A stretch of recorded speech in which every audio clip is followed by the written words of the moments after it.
3 siècles se sont écoulés depuis la publication du livre de John Bunyan, Le voyage du pèlerin. Seconde par son importance de tirage, il est, après la Bible, un des livres les plus lus et les plus influents.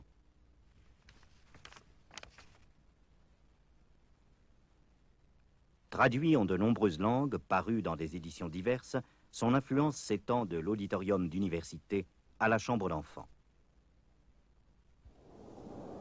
De nos jours, centre industriel prospère, la ville de Bedford offrait cet aspect du temps où John Bunyan arpentait ses rues entre les années 1650 et 1700. Particulièrement bien conservé, cet immeuble dans lequel Bunyan aurait pris part à des réunions et des assemblées d'adoration tient lieu maintenant de musée et porte son nom. Le visiteur y trouve la fidèle réplique de ce qui pouvait être la pièce de la maison où se tenait habituellement Bunyan. Sa maison natale et celle où il habita par la suite n'existent plus. Le musée, connu sous le nom de Mott Hall, comprend quelques souvenirs tels que la chaire du haut de laquelle furent prononcés les sermons qui influencèrent profondément sa vie et sa pensée, ainsi que la porte qui mène à l'une des 2 prisons où il passa 1/5 de sa vie et où il écrivit son livre, aujourd'hui si connu.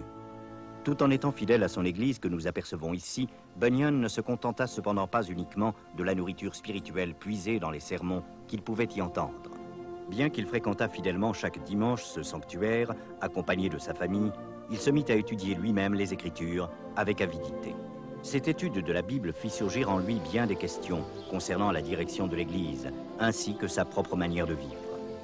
Pendant un temps, par exemple, il fit office de sonneur de cloche et y prit tant de plaisir qu'il en vint à penser être coupable. Il craignait qu'un jour, lorsqu'il pénétrait dans la tour pour sonner la cloche, celle-ci ne s'écrasât sur lui en signe de jugement divin. Elstow, le petit village contigu à Bedford, où Bunyan avait en fait vécu, était alors un centre religieux.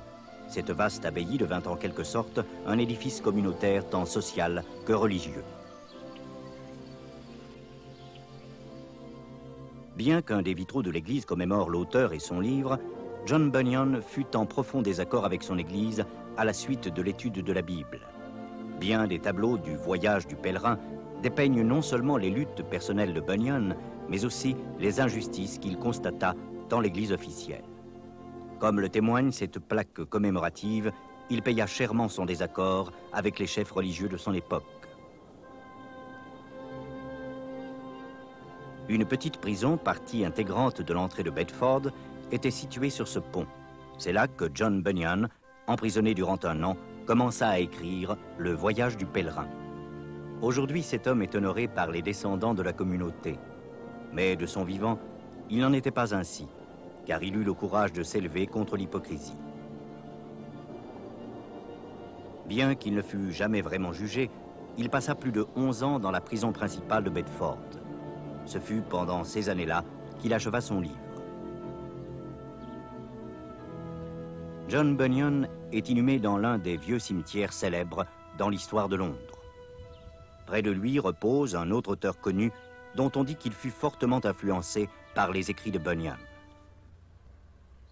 Dans un endroit plus modeste du cimetière et ignoré de la plupart des visiteurs, on trouve la tombe de Susan Wesley, la mère des 2 frères bien connus, John et Charles Wesley. Une autre personnalité repose ici, Isaac Watts. Profondément influencé par le livre Le voyage du pèlerin, il écrivit beaucoup de cantiques, précieusement conservés dans l'église chrétienne. Aujourd'hui encore, des érudits essaient de sonder les motivations de l'homme qu'était John Bunyan et d'en saisir la grandeur. Quant à nous, nous allons simplement voir défiler devant nos yeux l'histoire bien connue du voyage du pèlerin.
salaire du péché, c'est la mort. La mort. Salaire, mort. Salaire, mort. Salaire, salaire, mort, mort. Le salaire du péché, c'est la mort. La mort. Salaire. Mort. Salaire. Mort. Salaire. Salaire. Mort. Mort.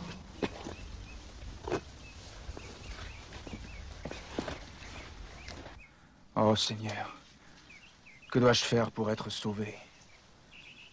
Le salaire du péché, c'est la mort. La mort. Salaire. Mort. Salaire. Mort. Salaire. Salaire. Mort. Mort. Le salaire du péché, c'est la mort. La mort. L'âme qui pêche doit mourir. Doit mourir. Le salaire du péché, c'est la mort. L'âme qui pêche doit mourir. Doit mourir. Le salaire du péché, c'est la mort. Mort. Mort. Mort. Mort. Les épaules chargées du pesant fardeau de ses péchés, Pèlerin a quitté la ville de destruction pour se mettre en route vers la cité céleste. Il était prêt à faire face à n'importe quel obstacle qui se présenterait à lui. Serait-ce la mort elle-même?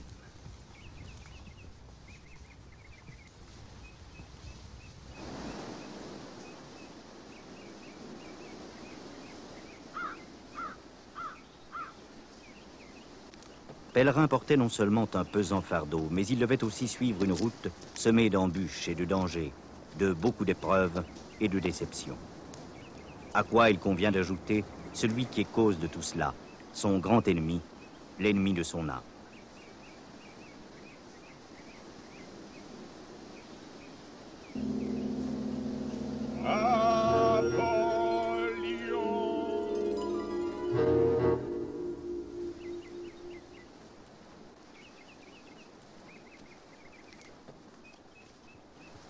Le voyageur tenait à la main un livre, le livre de vie, ce qui contrastait avec le fardeau qu'il portait sur son dos. Or, le message même de ce livre l'avait contraint à quitter la cité de destruction.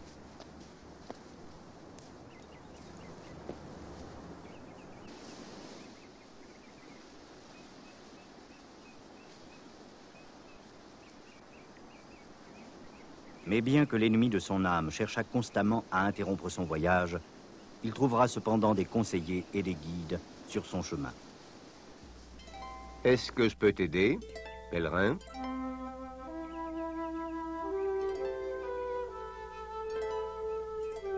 Je t'ai observé.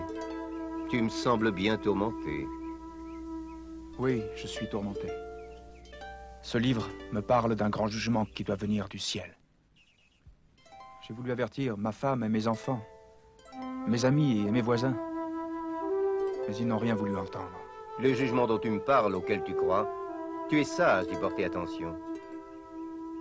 Laisse-moi me présenter. Mon nom est Évangéliste. Évangéliste. Sûrement vous êtes une aide pour moi. Voyez-vous, je ne suis pas prêt pour le jugement. C'est pourquoi je quitte la ville de destruction. Alors, qu'attends-tu? Voyez-vous, je ne sais où aller.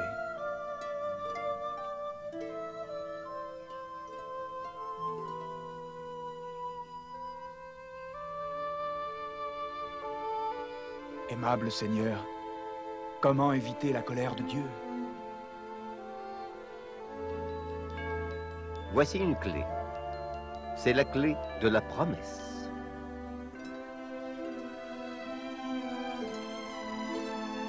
Vois-tu cette entrée dans le lointain? Je ne vois rien du tout. Vois-tu cette lueur? Je crois que oui. Bien. Va tout droit dans la direction de cette lumière. Elle te conduira vers une porte. Lorsque tu seras arrivé, frappe à la porte. Et on te dira ce que tu dois faire. Le peuple qui marchait dans les ténèbres. Les ténèbres, les ténèbres. A vu une grande lumière. Une grande lumière. Dans le pays de l'ombre de la mort. Une lumière resplendit. Une lumière resplendit. Une lumière resplendit.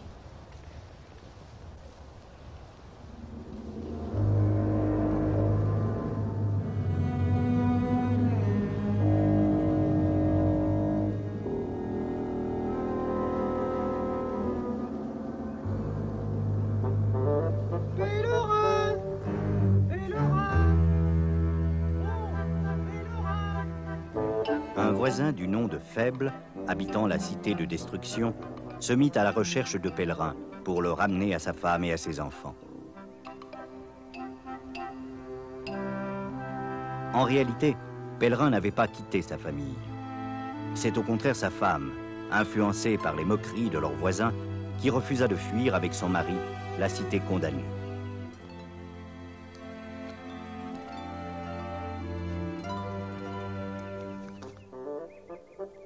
Pèlerin! Pèlerin!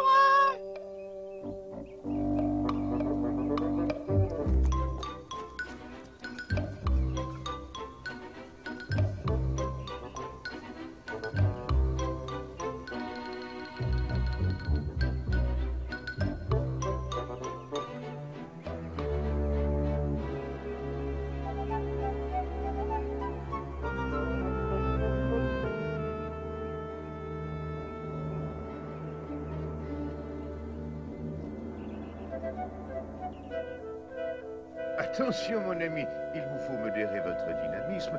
Arrêtez-vous un moment. Qui, moi? Puis-je vous aider, monsieur? Oh, je voudrais tout d'abord me présenter. Mon nom est Obstiné. Mon nom est Faible. Faible? Faible? Oh, c'est ça. Oui, oui, oui. C'est ça. Famille connue, les Faibles. Non réputée. Adorable famille. Je suis à la recherche de Pèlerin. Pèlerin. Pèlerin. Jamais je n'ai entendu un tel nom. Il s'en est allé. Ce matin, il a laissé sa femme, abandonné ses enfants, tous les siens. Mais je vous en prie, tout ce qu'il faut apprendre. Beaucoup, beaucoup trop de choses étranges arrivent de nos jours. Oui, oui, oui. Beaucoup trop nombreuses. Je voudrais que vous m'aidiez à ramener Pèlerin auprès de sa femme et de ses enfants. Voulez-vous dire lui faire entendre raison? Sans aucun doute, je veux vous aider. Je suis spécialiste dans la manière de traiter cette difficulté. Je sais le faire. Oui, oui, oui.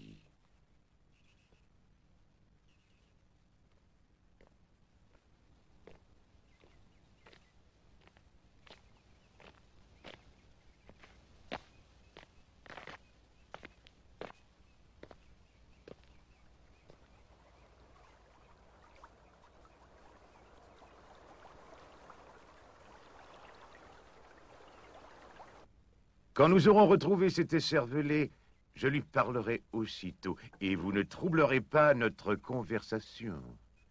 Croyez-moi, j'ai une très grande expérience avec ce genre de personnes.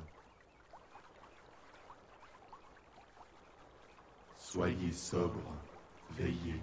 Votre adversaire, le diable, rôde. Votre adversaire, le diable, rôde. Votre adversaire, le diable, rôde. Oh, vous voilà, Pèlerin. J'ai parcouru tout ce chemin. Non, je vous l'ai dit, c'est à moi d'intervenir. Oh oui, monsieur Obstiné. Excusez-moi, excusez. Bien, bien. Quel grand privilège. Vous êtes pèlerin, je crois. Un plaisir de vous rencontrer. Ah oui, des gens distingués, les pèlerins. Oui, oui, oui, je connais très bien ces gens. Très nobles. Mais vous avez dit que lui... Désirez-vous me dire quelque chose? Nous voudrions que vous retourniez dans la cité de rejoindre votre femme et vos enfants. Je n'y retournerai pas. Notre cité est vouée à la destruction. Elle va être détruite par le jugement de Dieu. Un véritable non-sens. Depuis bien longtemps, des gens ont raconté cela. Et ce moment n'est jamais venu. Jamais. Non, jamais il ne viendra. Non, il n'y aura pas de jugement. Non, non. Et pourtant Noé, ce qui arriva du temps de Noé arrivera aussi. Oui. Je n'ai jamais entendu ce nom. Et croyez-moi, je connais toutes les grandes familles qui ont vécu jusqu'ici. Je vous conseille d'être raisonnable, mon ami, et de retourner à la maison. Pèlerin. Un grand nom, oui, oui, oui. Ne le déshonorez pas. Retourner? Dans la cité de destruction? Oh, ça non. Pourquoi ne pas venir avec moi? Nous pourrons échapper au jugement de Dieu, tous les trois. Nous pouvons échapper au jugement de Dieu? Oui, nous le pouvons. Non-sens. Stupidement raisonné, irréfléchi, fanatique, absurde jusqu'à la sottise. Est-ce un non-sens, pèlerin? Non, j'ai fait un bon choix. C'est la vérité éternelle. Et dans ce livre, il est dit que nous devons rechercher un héritage qui ne périt jamais. Héritage. La seule façon de jouir d'un héritage est de retourner dans vos familles. Oui, oui, auprès de votre chère famille. Qu'en pensez-vous, pèlerin? Êtes-vous d'accord de venir avec nous? Je ne reviendrai pas en arrière. Nous n'avons plus rien à dire. Rentrons donc à la maison. Je crois que je devrais partir avec pèlerin. Tu veux suivre ce malade mental? Je vous en prie, montrez un peu de sagesse. Nous pouvons échapper au jugement de Dieu. Au jugement de Dieu. Quoi? Il est réservé aux hommes, de mourir une seule fois. après quoi vient le jugement. Croyez-vous que les paroles de votre livre soient assurément la vérité, pèlerin? Comme le dit ce livre, elles sont écrites afin que nous ayons l'espérance de la vie éternelle, que Dieu, qui ne peut mentir, a promise avant la fondation du monde. Que dit encore le livre, pèlerin? Nous avons la promesse d'un salut éternel. Nous pourrons recevoir une couronne de justice. Il n'y aura plus ni deuil, ni cri. Et celui qui nous accueillera essuiera toute larme de nos yeux.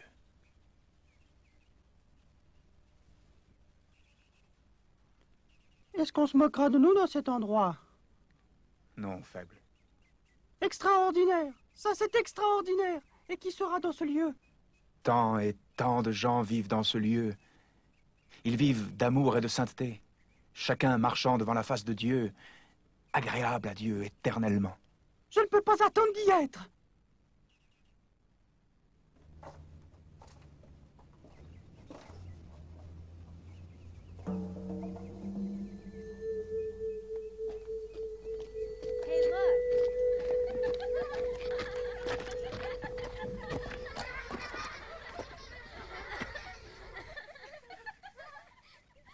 Je n'aime pas du tout qu'on rie de moi, pèlerin. Ne t'inquiète pas, ce sont les enfants des ténèbres.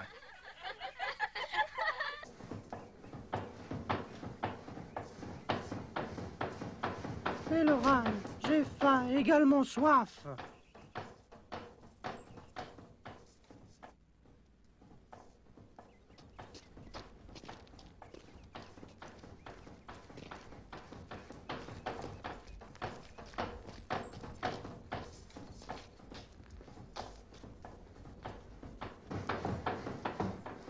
Excusez-moi, monsieur. Pourrions-nous avoir de l'eau?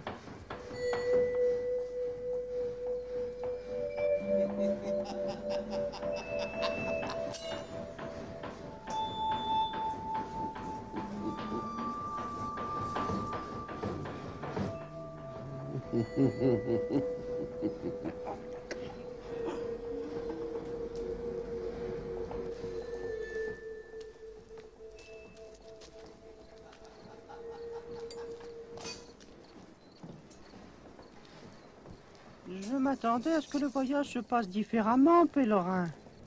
Le livre ne promet pas un voyage facile, mais il promet une merveilleuse destination.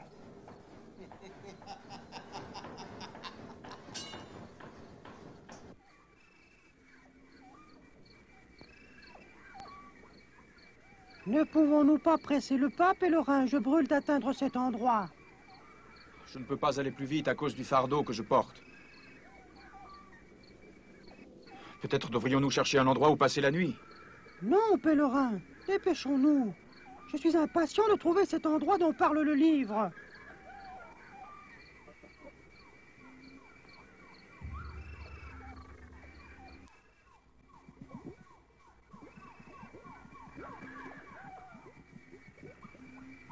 Dans son empressement stupide, Faible en vint à oublier ce danger caché qu'est le bourbier du découragement. Un marécage inique, dans lequel s'est enfoncé plus d'un pèlerin fatigué, devenu la proie des ruses du diable. C'est un chemin étrange que nous parcourons tous deux. Il nous faut veiller sur nos pas dans cette obscurité.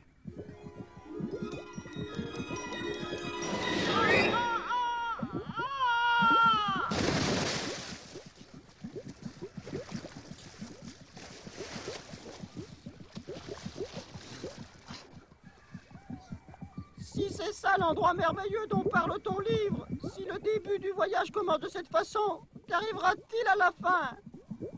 Aide-moi! Aide-moi, mon fardeau m'entraîne de plus en plus dans la fange. Je te laisse seul continuer et posséder le merveilleux pays dont parle ton livre. À l'aide! À l'aide!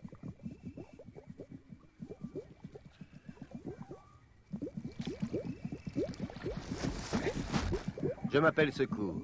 Tu m'as appelé? Merci. Oh, merci. J'ai rencontré un homme qui m'a dit de prendre ce chemin. Son nom est Évangéliste. Mais tu n'aurais jamais dû marcher seul dans ces ténèbres. Le bourbier du découragement est plein d'écume et de saleté provenant de la méchanceté humaine. Les pécheurs, conscients de leur état de perdition mais remplis de doutes, tombent souvent dans cet endroit. Et vous allez au secours de ces gens? S'ils m'en donnent la possibilité, là où le péché abonde.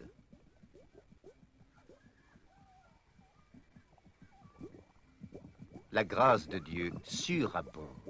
Ces paroles se trouvent dans ce livre. Je dois te quitter maintenant.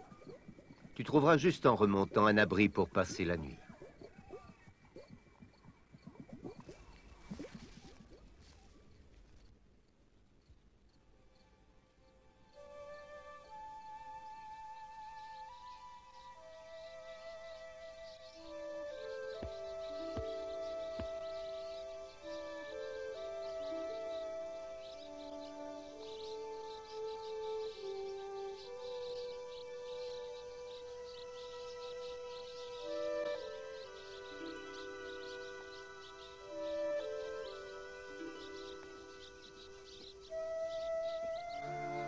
Pèlerin poursuivait son chemin tandis que l'ennemi de son âme redoublait d'efforts contre le voyageur.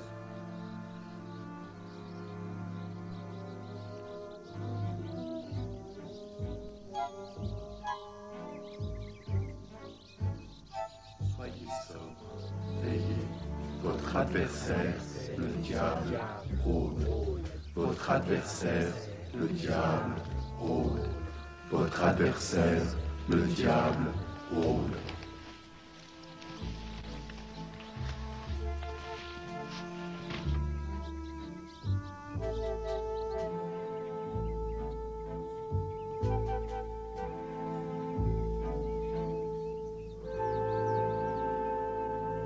Hé, jeune homme! Vous êtes affamé. C'est bien ça, vous avez faim. Venez dans ma petite chaumière où on vous préparera un repas. De la bonne nourriture, un succulent repas. Oui, oui, oui. Oh, oh, je suis inexcusable. Mon nom est Sagesse. Sagesse selon le monde. Mon nom est Pèlerin. Pèlerin. Pèlerin. Ah oui, oui, oui, oui. Et ce nom m'est bien familier. Mais bien sûr, bien sûr. Gens très remarquables, les pèlerins. Gens très réputés.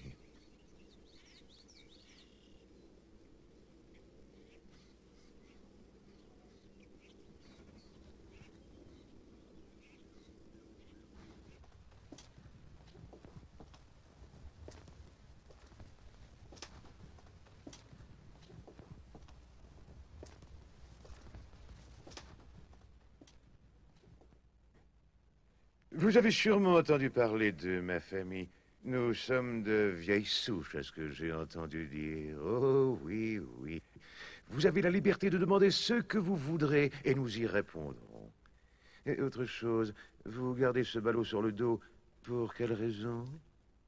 Je dois découvrir une porte. Et quand je l'aurai trouvée, on me dira comment venir à bout de ce fardeau. Et qui vous dit que cette porte existe? Une personne que j'ai rencontrée. Son nom est Évangéliste. Évangéliste. Ah!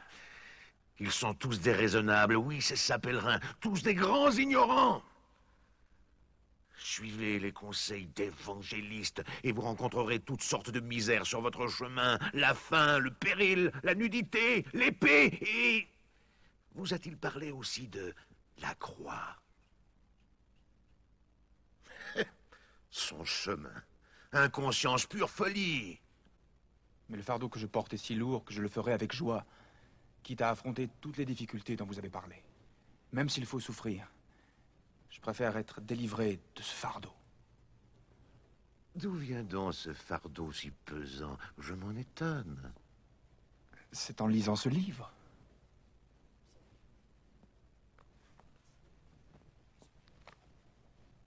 J'aurais dû m'en douter.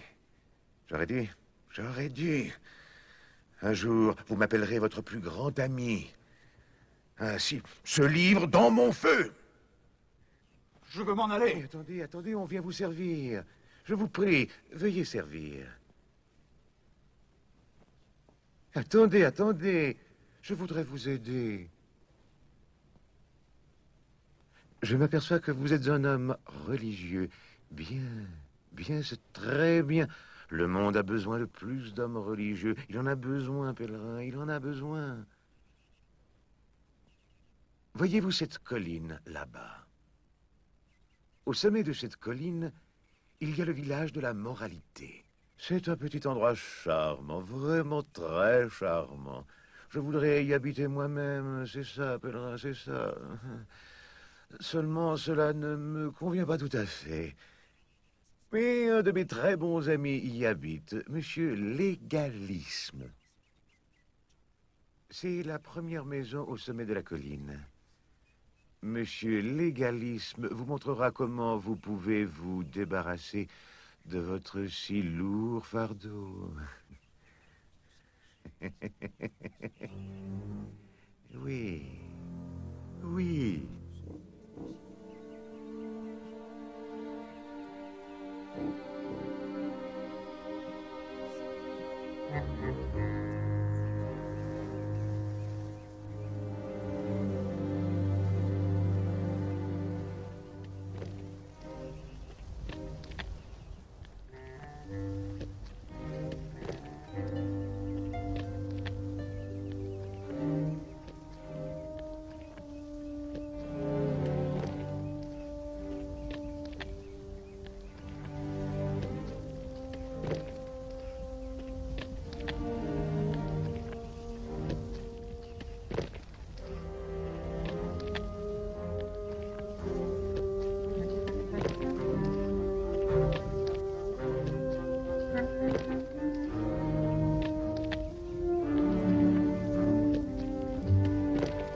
Pèlerin,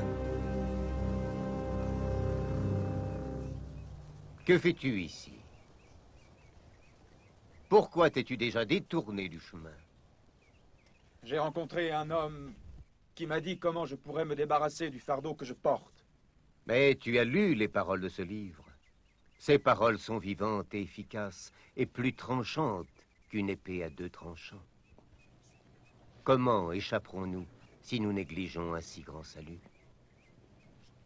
J'ai péché. Ne sois pas incrédule, pèlerin, comme ceux qui empruntent les chemins larges qui mènent à la destruction. Souviens-toi, le juste vivra par la foi.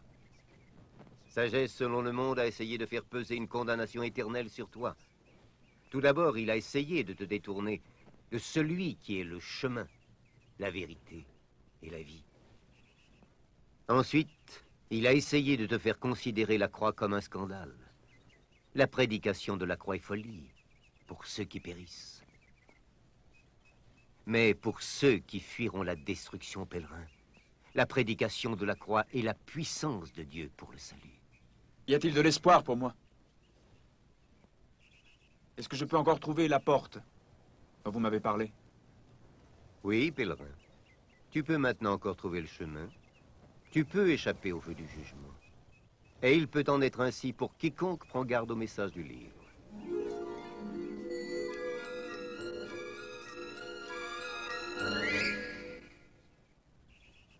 Vous êtes sauvés par grâce, Par la foi, par la foi, non par les œuvres. le don de Dieu, Sauvés par la foi, le don de Dieu. Sauvés par la foi, le don de Dieu. nul Ne sera justifié par les œuvres de la loi. Sauvés par la foi, le don de Dieu. Les méchants sont comme la mer agitée. Pour eux, pas de repos. Pour eux, pas de repos. Les méchants sont comme la mer agitée. Pour eux, pas de repos. Les méchants sont comme la mer agitée. Pour eux, pas de repos. Les méchants sont comme la mer agitée. Pour eux, pas de repos. Pour eux, pas de repos. Cherchez, cherchez, et vous trouverez, vous trouverez. Frappez, frappez, on vous ouvrira, vous ouvrira. Cherchez, cherchez, et vous trouverez, vous trouverez. Frappez, frappez, on vous ouvrira, vous ouvrira. Bonsoir, mon ami. Je m'appelle Bonvouloir. Qui es-tu? D'où viens-tu? Et où vas-tu? Mon nom est Pèlerin. Je suis un pêcheur lourdement chargé, et je viens de la cité de destruction. Je cherche le chemin de la vie éternelle. Tu cherches le chemin, n'est-ce pas, pèlerin? Tu es très sage.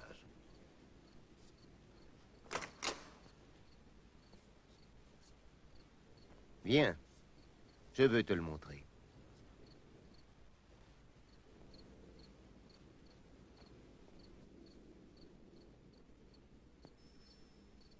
Comment se fait-il que tu voyages seul, pèlerin? Parce que personne n'a prêté attention lorsque j'ai averti du jugement à venir. Mes amis et mes voisins se sont moqués de moi. Ma propre famille. Ainsi en est-il trop souvent dans ce monde? S'il vous plaît, monsieur Bonvouloir, vous serait-il possible de m'aider à décharger ce fardeau de mes épaules? La réponse se trouve dans le livre que tu tiens. En remontant le chemin, tu trouveras la maison de monsieur l'interprète. Va le voir, pèlerin. Il t'aidera. Oh, merci. Merci. Large est le chemin, Qui mène à la perdition, étroit est le chemin, qui mène à la vie, large est le chemin, à la perdition, perdition, étroit est le chemin, à la vie, large est le chemin, à la perdition, perdition, étroit est le chemin, à la vie, à la vie.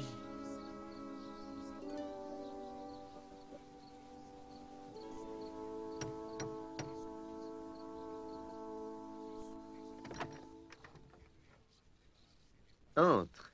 Je t'attendais. Là, dans la maison de monsieur l'interprète, Pèlerin recevait enfin l'enseignement nécessaire pour accomplir son voyage avec succès. Car tout comme la clé en or que le voyageur gardait dans sa poche, les paroles de monsieur l'interprète allaient ouvrir l'esprit de Pèlerin à la sagesse et au trésor contenu dans le livre. Et le cœur assoiffé du jeune homme en reçut les prémices comme s'il eût été réchauffé par le soleil. Quelle est la signification de ce tableau? L'homme représenté sur ce tableau dit avec l'apôtre, « Mes chers enfants, il faut que je souffre les douleurs de l'enfantement, jusqu'à ce que Christ soit formé en vous. Ayant les regards fixés sur Jésus, l'auteur et le consommateur de votre foi. La parole de Dieu est une lampe à nos pieds et une lumière sur notre sentier. Et la couronne au-dessus de sa tête doit signifier que cet homme peut dire avec l'apôtre, tout comme nous le pouvons, « N'aimez pas le monde, ni les choses qui sont dans le monde. Après être libérés de nos péchés, nous devons combattre le bon combat. Nous devons achever la course. Alors, nous serons dignes d'obtenir la couronne de justice. » Viens, je veux te montrer autre chose.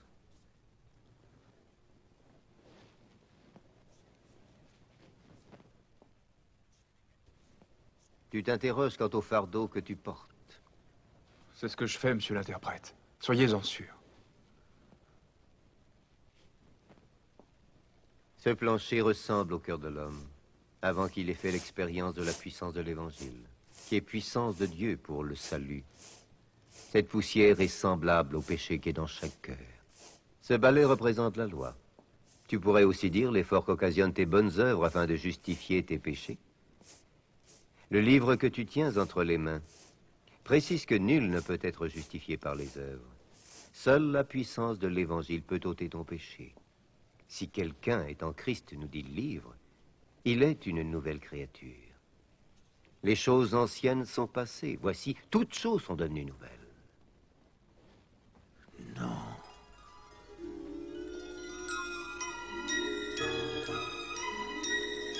Non. Non.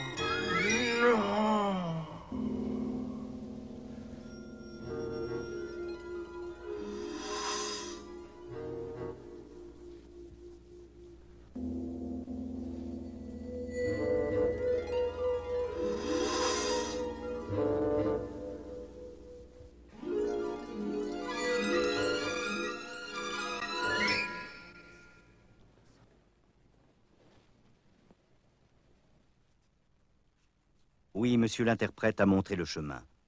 Ces paroles sont comme une lampe dans les ténèbres.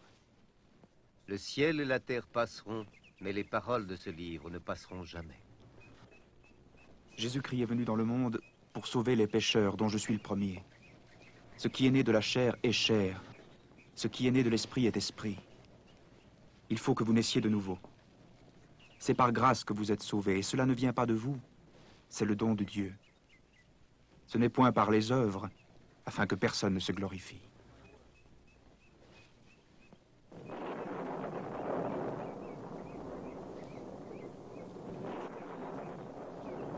Car vous connaissez la grâce de notre Seigneur Jésus-Christ, qui de riche qu'il était, pour vous s'est fait pauvre, afin que toi, pèlerin, tu sois enrichi par sa pauvreté.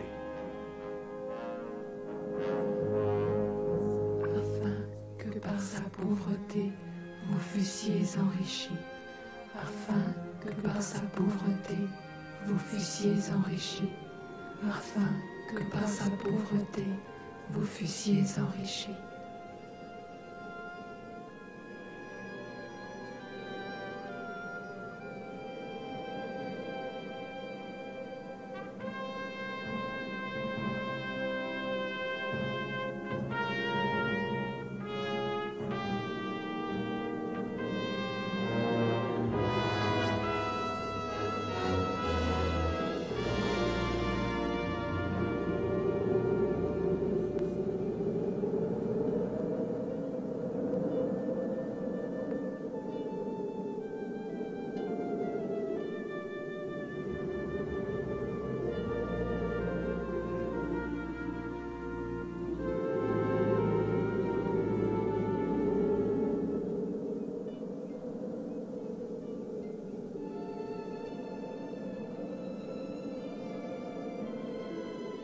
Mais il était blessé pour nos péchés, brisé pour nos iniquités.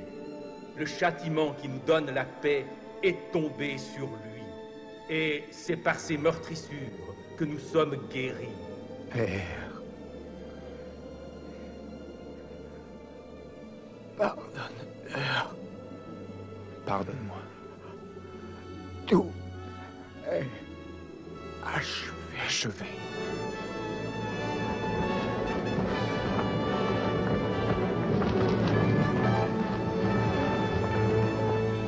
L'évangile par lequel vous êtes sauvés vous annonce que Christ est mort pour nos péchés, selon les Écritures, qu'il a été enseveli, qu'il est ressuscité le 3e jour, selon les Écritures.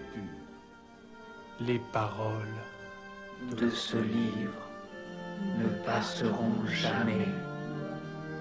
Tu ne t'appelleras plus pèlerin, mais désormais, tu t'appelleras chrétien.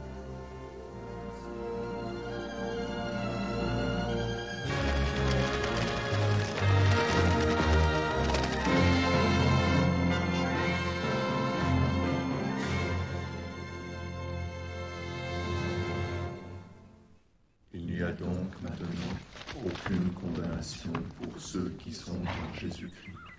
La loi de l'Esprit de vie en Jésus-Christ nous affranchit du péché et de la mort. N'étant plus pèlerin mais chrétien, le voyageur poursuit avec assurance le chemin qui le mène vers la cité céleste. Hello, mon ami et frère. Puis-je venir avec toi? Mon nom est Fidèle. Je vais aussi sur le chemin.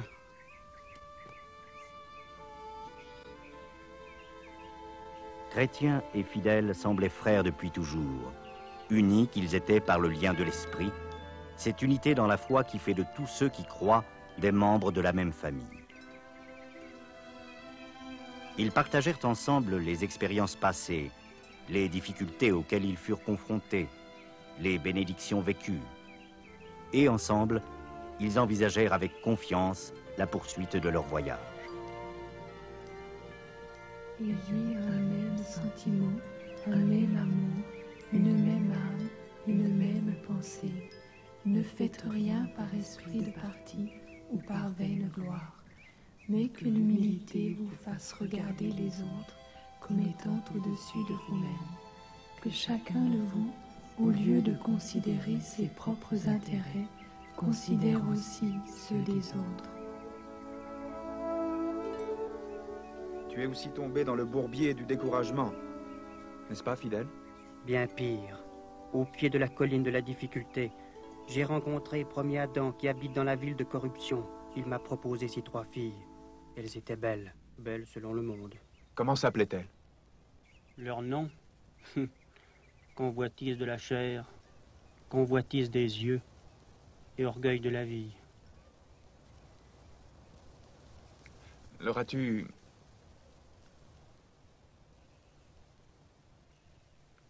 résisté, Fidèle? Par la grâce de Dieu, j'ai pu le faire.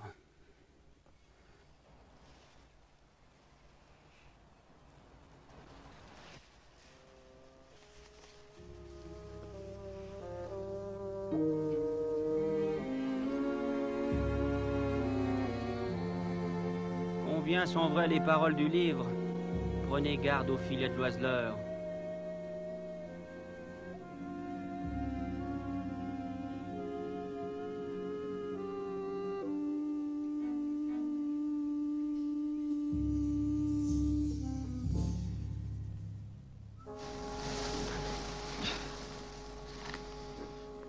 N'as-tu pas cité les paroles du livre « Prenez garde au filet de l'oiseleur » ? Je l'ai cité. Nous n'avions pas de mauvaises intentions. Pourquoi sommes-nous attaqués par ce filet de Satan? Parce que nous sommes mortels. Mais écoute, notre citation était incorrecte. Il est dit que le Seigneur te délivrera certainement du filet de l'oiseleur. Il nous délivre, chrétiens? De cela? Oui, Fidèle. Il va nous délivrer. C'est une promesse de son livre. Et tu sais, il n'a manqué à aucune de ses promesses. Il m'a délivré de mon puissant ennemi, et la victoire qui triomphe du monde, c'est notre foi. Ce fut une immense délivrance, un temps de joie et d'étonnement. Mais alors vinrent par-delà les collines proches les rumeurs de la foire aux vanités. Allez, vous êtes dans le monde, mais vous n'êtes pas du monde.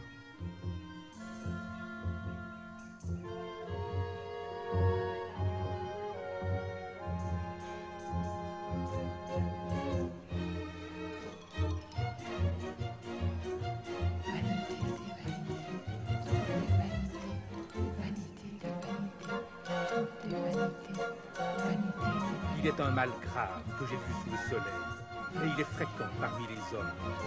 J'ai dit en mon cœur, tu goûteras le bonheur. Et voici, c'est encore là une vanité. J'exécutais de grands ouvrages, je me bâtis des maisons, je plantais des vignes, j'amassais de l'argent et de l'or. Tout est vanité. Foire aux vanités. Monde de superficialité et d'immoralité, où les gens se complaisent dans des situations douteuses et honteuses.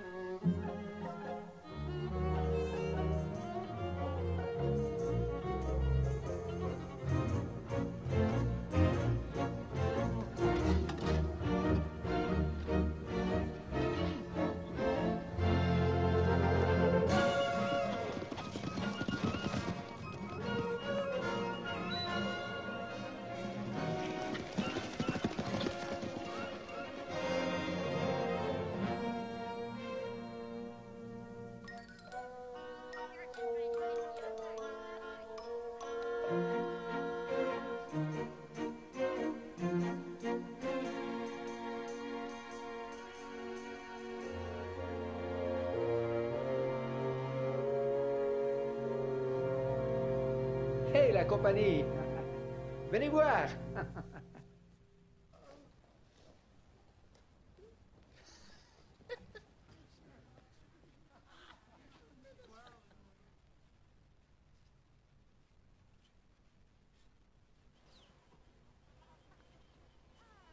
Dieu te bénisse. Dieu te bénisse. Dieu te bénisse. Dieu te bénisse.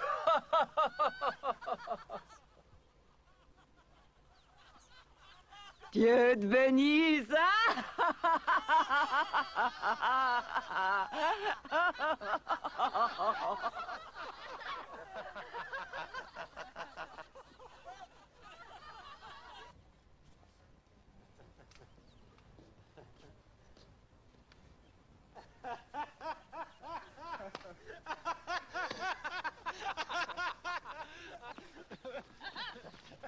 Que devons-nous faire, chrétiens? Il nous faut rester tranquilles.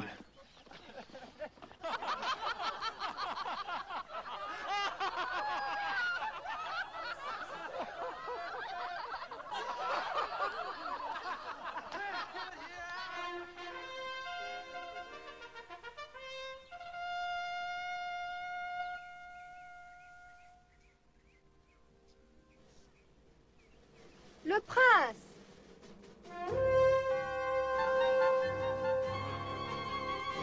Il marchait selon le train de ce monde, selon le prince de la puissance de l'air, de l'esprit qui agit maintenant dans les fils de la rébellion. Vous êtes esclaves de celui à qui vous obéissez, soit du péché qui conduit à la mort, soit de l'obéissance qui conduit à la vie.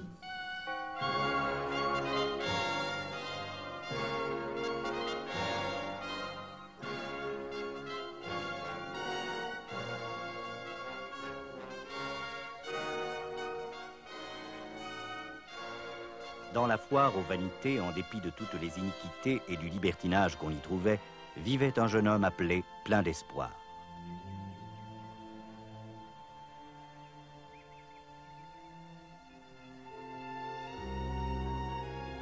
Regarde ça, quelle indifférence en présence de notre prince.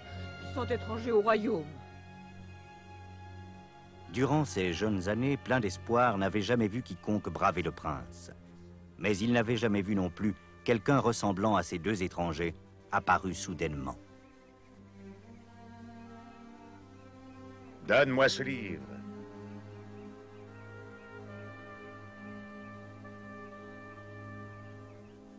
Ce livre vous ordonne-t-il de ne jamais vous courber devant moi? Attrape-le! Il l'ordonne, sire. Devons-nous brûler ce livre? Oui. Oui, oui, oui. Ou devons-nous brûler ces hommes?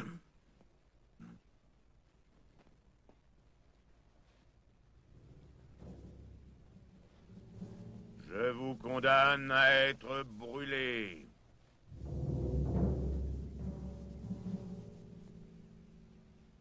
Alors que la clameur de la foule réclamant le bûcher pour les deux pèlerins était reprise au loin par l'écho, un feu étrange embrasa le cœur de plein d'espoir, un feu et un désir ardent, et le courage de chercher à découvrir s'il pouvait réellement exister un meilleur chemin.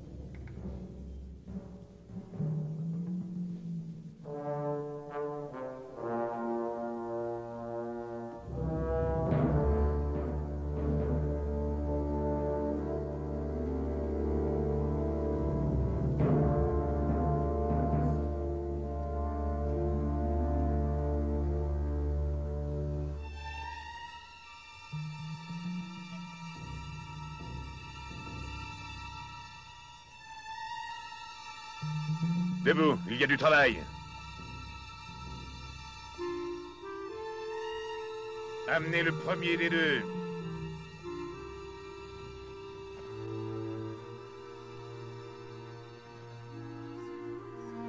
Suivez ceux qui, par la foi et la persévérance, héritent les promesses.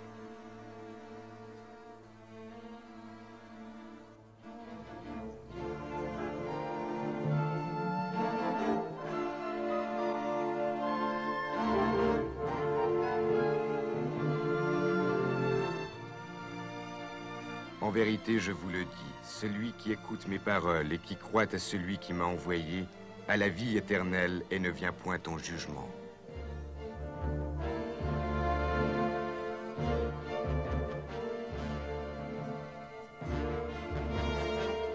Qu'on m'apporte la torche. Il soit brûlé.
Ton nom est plein d'espoir. Ce nom te va bien. Depuis bien des années, je vis dans le désespoir. Mais maintenant, grâce à ton livre, j'ai l'espérance de la vie éternelle.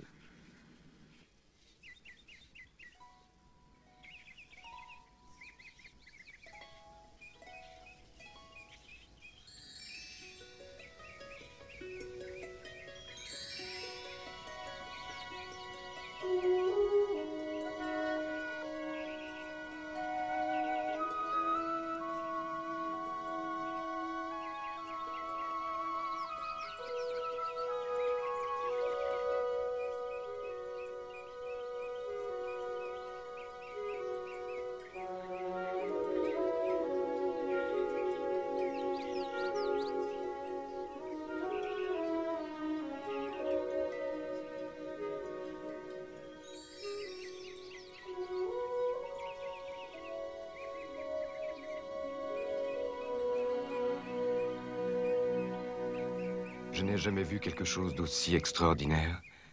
Je crois que l'ennemi de notre âme est très loin d'ici. Non seulement l'ennemi n'était pas loin, mais en arrivant au sentier appelé Prairie, alors qu'il cherchait à suivre le bon chemin, plein d'espoir prit celui de beauté pour vérité. Arrête. Regarde comme ce chemin est agréable. Suis-moi, chrétien.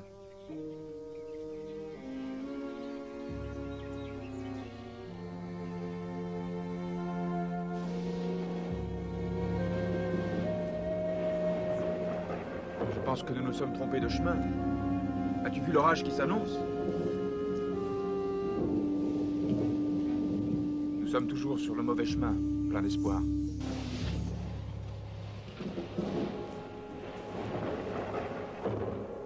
Tiens, voilà un abri de berger.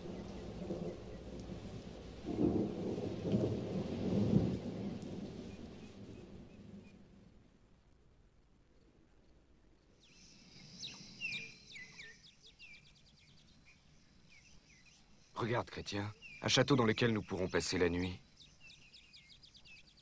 Peut-être que nous trouverons à manger?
les bienvenus dans le château du doute. Je suis votre hôte, géant du désespoir.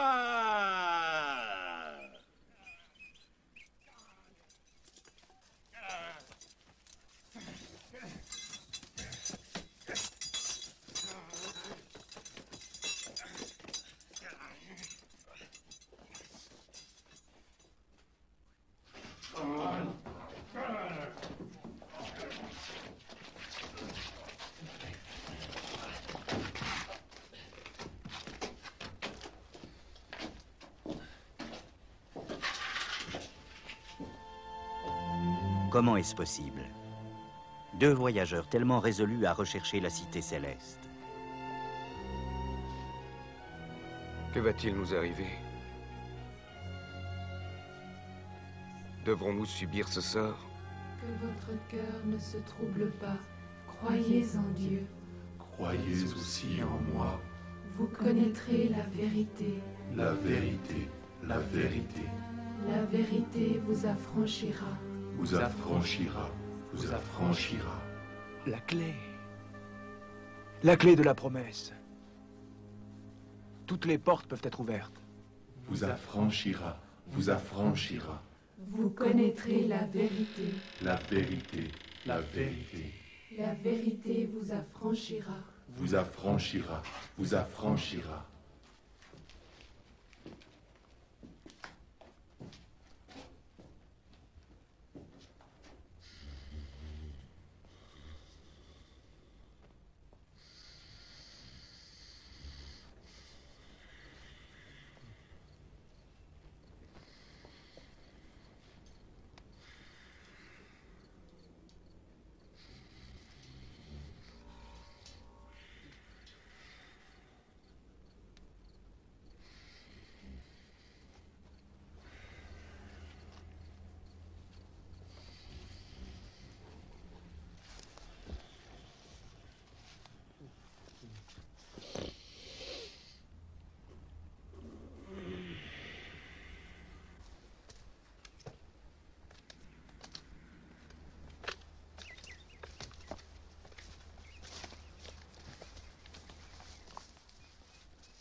Le sentier prairie est un chemin agréable, mais c'était le mauvais chemin. Si Chrétien et plein d'espoir avaient poursuivi le bon chemin quelques pas de plus, l'épreuve du château du doute leur aurait été épargnée. Ils auraient pu pénétrer beaucoup plus tôt dans ce beau pays qui annonçait l'issue prochaine de leur voyage.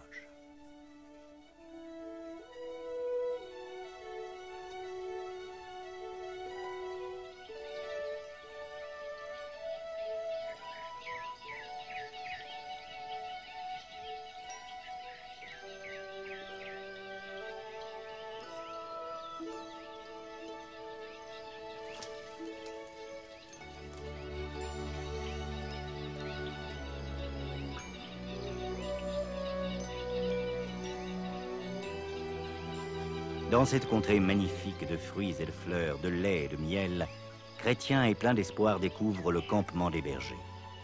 Mais c'était plus que des bergers, bien plus. C'étaient des gardiens et des guides, de vrais amis et de vrais frères.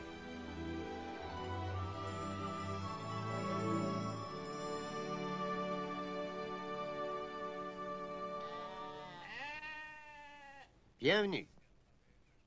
Vous voici au pays d'Emmanuel. Je m'appelle Connaissance. Mon nom est Vigilance. Mon nom est Expérience. Et moi, c'est Sincérité. Moi, c'est Chrétien. Et lui, c'est mon compagnon, plein d'espoir. Si c'est le pays d'Emmanuel, nous devons être tout près de la cité céleste. Oui, c'est exact. Vigilance, montre-le leur.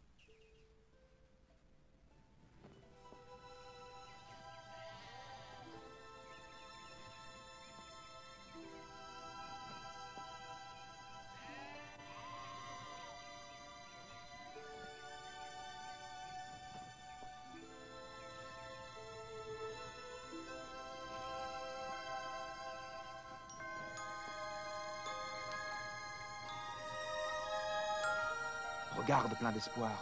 Regarde!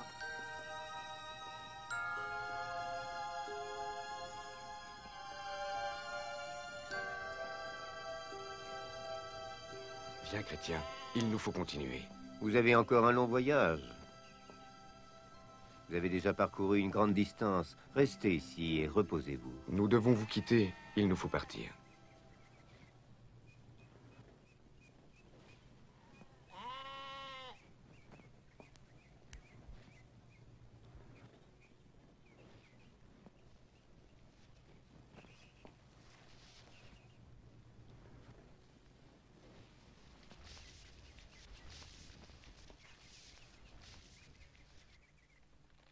Alors Jésus fut emmené par l'Esprit dans le désert pour être tenté par le diable. Tu vois bien, même notre Seigneur fut aussi tenté par le grand tentateur. Oui, mais Jésus était dans le désert. Cet endroit ressemble à un immense jardin. C'est le pays d'Emmanuel.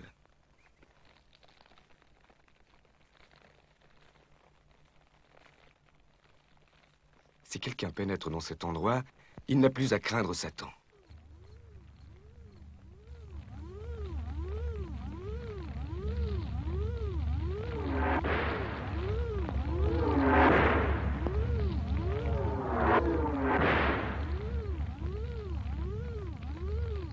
Prenez le bouclier de la foi.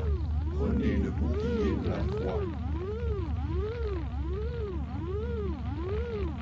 Prenez l'épée de l'esprit. Prenez l'épée de l'esprit, parole de Dieu. Prenez l'épée de l'esprit, parole de Dieu. Parole de Dieu.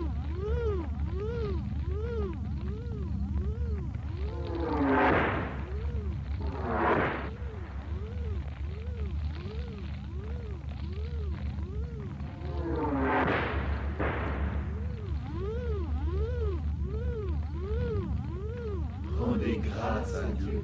Rendez grâce à Dieu.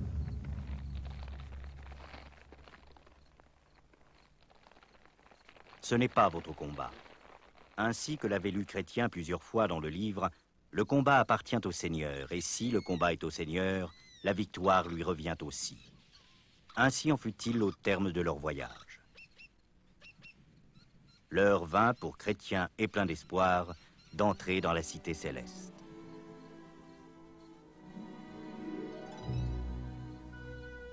J'ai combattu le bon combat, j'ai achevé la course, j'ai gardé la foi. Désormais, la couronne de justice m'est réservée. J'ai combattu le bon combat, j'ai achevé la course, j'ai gardé la foi. Désormais, la couronne de justice m'est réservée. Désormais, la couronne de justice m'est réservée.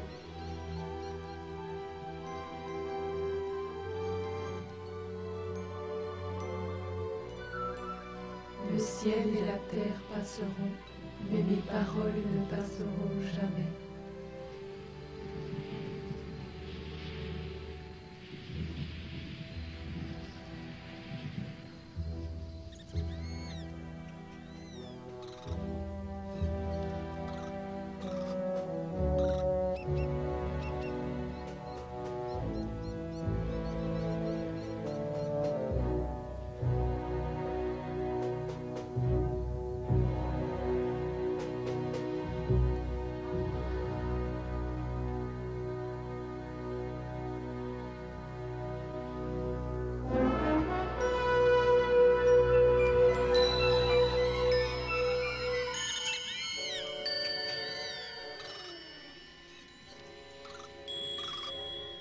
Mes paroles ne passeront jamais.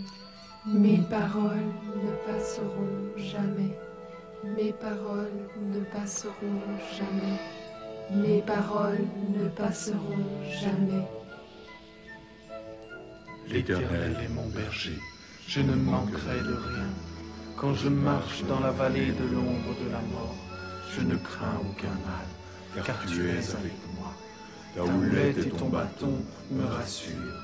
Je ne crains aucun mal. Ta houlette et ton bâton me rassurent, car tu es avec moi. Ta houlette et ton bâton me rassurent. Oui, Le bonheur et la grâce m'accompagneront tous les jours de ma vie, et j'habiterai dans la maison de l'Éternel jusqu'à la fin de mes jours.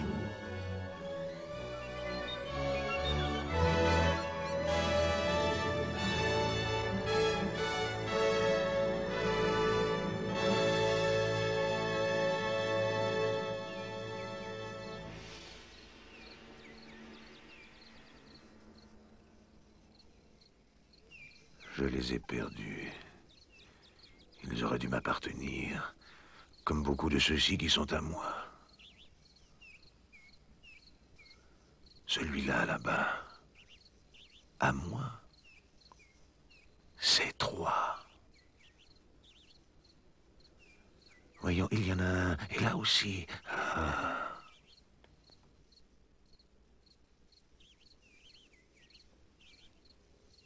Maintenant, il est temps d'en chercher d'autres, des vulnérables.